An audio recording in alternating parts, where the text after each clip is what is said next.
গাজীপুরের কালিয়াকৈর ইসলামিয়া মদিনাতুল উলুম তাফসিরুল কোরআন মাহফিল অনুষ্ঠিত হয়েছে। শনিবার 28 ডিসেম্বর মধ্যরাতে উপজেলার পূর্ব চান্দ্রা মাদ্রাসার সংলগ্ন খেলার মাঠে এই মাহফিল অনুষ্ঠিত হয়। মাহফিলে সভাপতিত্ব করেন হাফেজ মাওলানা গাজী আল মাহমুদ। সার্বিক তত্ত্বাবধানে ছিলেন পৌর বিএনপির সিনিয়র যুগ্ম সম্পাদক সাইজিদুল আহমেদ।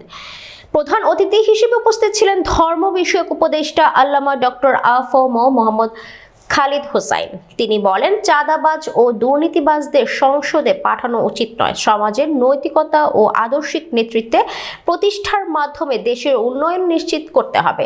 বিশেষ অতিথি হিসেবে উপস্থিত ছিলেন বিএনপির কেন্দ্রীয় শ্রম বিষয়ক সহ সম্পাদক হুমায়ুন কবির খান, কেন্দ্রীয় নির্বাহী কমিটির সদস্য ও সাবেক পৌরসভার মেয়র মজিবুর রহমান, সাবেক পৌরসভার কাউন্সিলর সরওয়ার হোসেন আকুল। মাহফিলে দেশের বিশিষ্ট ওলামায়ে কেরাম তাফসিরুল কোরআনের বয়ান উপস্থাপন করেন।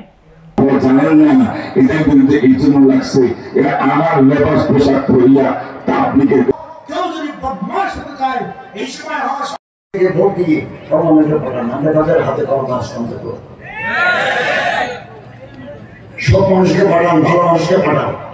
চোর, চামড়াবাজ, সরকার 2 নম্বর এগুলোকে পাঠান।